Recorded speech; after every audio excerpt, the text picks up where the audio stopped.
O filme dos Thunderbolts estreará em breve nos cinemas, mas como que é esse grupo nos quadrinhos e como que a Marvel pode adaptar certas coisas a HQs nesse filme? Fica comigo no vídeo que eu vou te explicar tudo. Bom, primeiramente vamos analisar aqui vários aspectos que tem nos quadrinhos dessa equipe. Os Thunderbolts foram fundados em 1997 e foi logo depois da saga Massacre dos Vingadores, na qual muitos heróis foram enviados para uma outra dimensão pelo Franklin Richards, que é o filho do Reed Richards e da Sue Storm. Nisso, alguns vilões tentaram preencher o vácuo aí de poder deixado pelos Vingadores. Nisso, quem que se aproveitou desse vácuo de poder deixado foi o Barão Zemo, que a gente conhece dos filmes aí por ter aparecido em Guerra Civil lá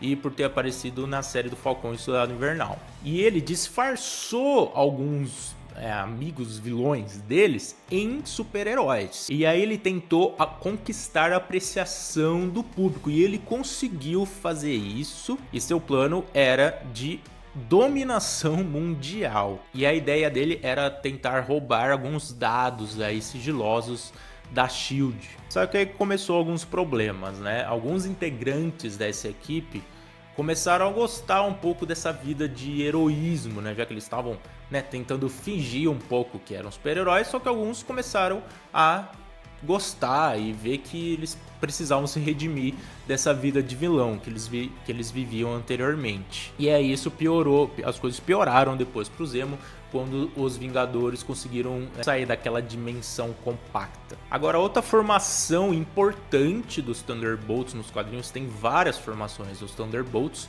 foi logo após a Guerra Civil. Esse grupo foi liderado pelo Norman Osborn, é isso mesmo, o Duende Verde lá do Homem-Aranha. E eles eram usados justamente para caçar os heróis que não tinham se registrado na lei do controle dos super-heróis, que nos filmes a gente vê que são os acordos de Sokovia. E o Norman, né, ele tinha métodos bem macabros, tá, para ir atrás desses heróis. Claro, sempre com alguns anti-heróis, vilões que eram rejeitados, né? E que queriam se redimir dos crimes do passado. Outra formação importante dos Thunderbolts nos quadrinhos foi na New Marvel, na nova Marvel aí, que foi uma reformulação aí de um dos novos quadrinhos da Marvel, na qual o Thunderbolt Ross, que na época era o Hulk vermelho, e aí, ó, remetendo um pouco ao nome da equipe. E a função desse grupo agora era para investigar alguns casos mais sujos, né? Alguns casos que não cairia muito bem para os Vingadores. E os integrantes dessa nova fase já eram um pouco mais conhecidos, né? Então tem o Deadpool nessa fase, tem o Justiceiro, tem a Elektra, tem o Motoqueiro Fantasma, o Agente Venom, né? Que na época era o Flash Thompson, que foi aquele cara que fazia bullying com o Peter Parker nos quadrinhos. Também usavam todos os mesmos uniformes, né? Era uma equipe mesmo com uma coordenação ali um pouco mais supervisionada ali pelo Ross. A gente vê, né, que em todas as fases aí do Thunderbolts sempre envolveu um pouco anti-heróis e vilões que queriam se redimir um pouco do seu passado, dos seus crimes, dos seus atos falhos aí, né? Sempre tendo alguma relação com o governo, né? Que muitas vezes o governo não concordava, né, com, às vezes, o método de agir dos Vingadores. Então, às vezes, eles tentavam criar uma equipe própria,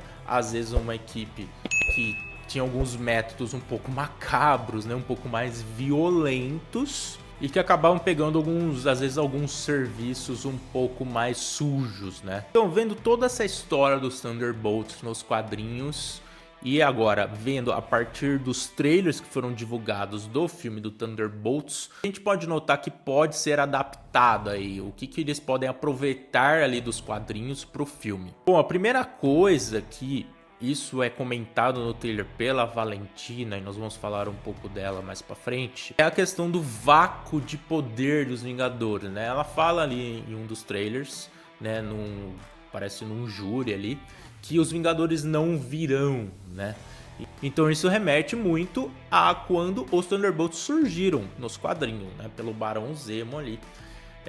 E que tinha toda essa questão do vácuo de poder. E além disso, nessa equipe, né, que a gente vê no trailer, muitos também são anti-heróis ali, principalmente, ou já foram heróis, mas acabaram cometendo erros aí no seu passado e acabaram sendo uma figura um pouco rejeitada aí pela sociedade. Então, primeiramente tem a Helena Belova, que a gente vê no trailer que ela fala que ela tá vivendo uma vida de fazer trabalhos sujos ali, né? De ser contratado por alguém pra matar uma outra pessoa. Então a gente vê que na série do Gavião Arqueiro, por exemplo, ela foi contratada pela Valentina pra ir atrás do Gavião Arqueiro e pra tentar matá-lo. Então a gente vê, né, que ela fala, né, que ela tá tentando se preencher com esses tipos de trabalho. A gente também tem o Guardião Vermelho, que é o pai adotivo aí da Helena, e a gente vê, principalmente no filme da Viúva Negra, e a criação, né,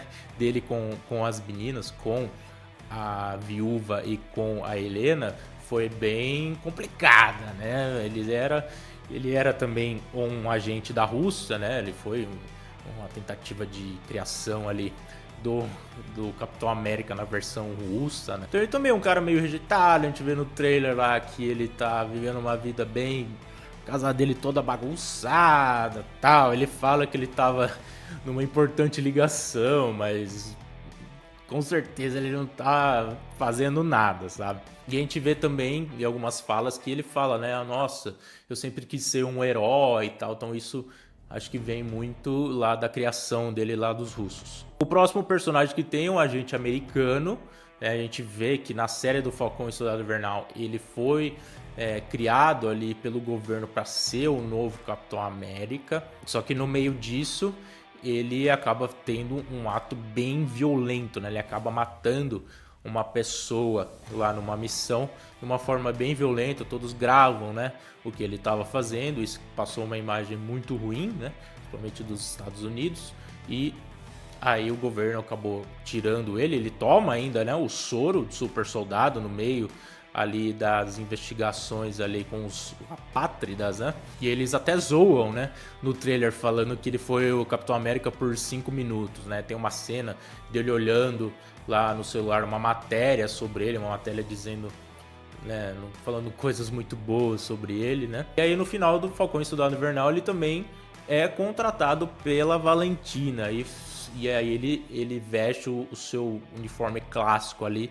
do agente americano. A próxima personagem é a Fantasma. Ela aparece lá no filme do Homem-Formiga e a Vespa e finalmente vai aparecer de novo aí, né? A gente vê que ela foi criada ali pelo personagem lá do Lawrence Fishburne, né? Só que não deu muito certo os experimentos com ela, né? Então ela acabou tendo aqueles problemas lá físicos lá que ela tem, que ela do nada desaparece e tal. E aí ela é a vilã do filme muito por isso, né? Que ela tenta desfazer desses efeitos aí, né? Através do Hank Pym. Outra personagem que é um pouco rejeitada, né? E provavelmente no filme pode ser que ela seja uma outra contratada da Valentina. A gente vai entrar nesse ponto. E a última personagem, não menos importante, é a Treinadora, né? Que foi uma vilã ali do filme da Viúva Negra, né? Que tinha, né, a capacidade de replicar os poderes ali de alguns Vingadores, né? Pantera Negra, replica, Homem-Aranha, vários estilos de combate. E no final do filme da Viúva Negra a gente vê que ela tinha que tirar a máscara dela e tal, que ela estava sendo controlada pelo vilão lá do filme. Então, né, isso remete bem, né, aos quadrinhos, né? A Marvel fazendo, né, pegando alguns anti-heróis aí para fazer esse grupo. Agora, outro aspecto que tem aí nos quadrinhos que a Marvel vai aproveitar um pouco é a participação do governo nisso, né?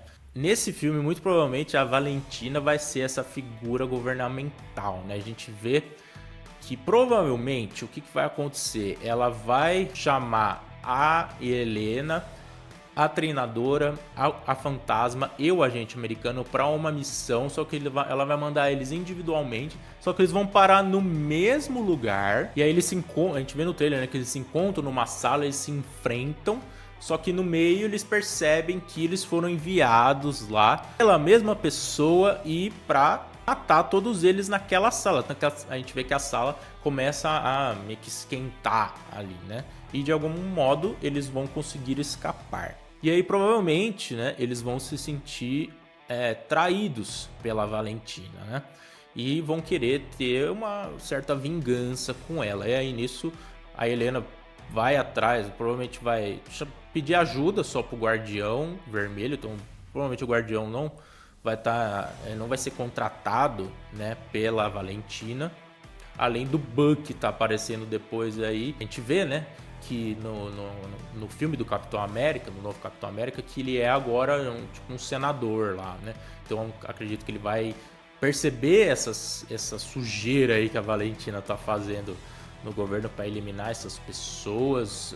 Não sei o porquê ela vai querer fazer isso. Então, provavelmente a formação desse grupo nos filmes vai ser meio que feita por acaso, tá? Eu acredito que, como ela vai tentar matar esses membros aí do Thunderbolts naquela sala lá depois, né? Como eu falei, eles vão se sentir traídos por ela, né? E vão querer se juntar para deter os planos da Valentina. E o nome, né, do filme tem até um asterisco lá, né? O que pode indicar que é meio que um nome não muito bem aceito pela equipe, né? A gente vê até no trailer que o Guardião Vermelho ele fala: nós somos os Thunderbolts, tal. Aí o Buck fala: a gente não pode usar esse nome, tal. Não sei se vai ter alguma relação aí com o Thunderbolt Ross, que agora é presidente dos Estados Unidos, né? Então talvez nesse filme, na verdade, eles adaptem isso e não vai ser primeiramente o governo, né, que vai formar esses Thunderbolts. Na verdade, o governo vai fazer com que os membros queiram formar uma equipe juntas. Aí o problema é que a Valentina vai ter o Sentinela ao seu lado, né? A gente vê no trailer que tem uma hora que o Buck vai tentar socar lá o Sentinela e joga o braço dele para fora, joga o Guardião Vermelho para fora. Então provavelmente o Sentinela vai ser uma criação ali de laboratório da Valentina. E aí a questão é que eu tô mais intrigado para esse filme é como que eles vão conseguir derrotar o Sentinela. Se é que vão conseguir, se alguém vai morrer aí, sabe? Essa é uma questão muito intrigante desse filme. Não se esqueça de curtir o vídeo para ajudar na divulgação. E se você curtiu também o vídeo, né? É só apertar o like, se inscrever no canal. Nós falamos aqui tudo sobre heróis, o universo dos heróis, relação com quadrinhos, filmes, séries, tudo que faz parte desse universo. E não perca os próximos vídeos. Valeu!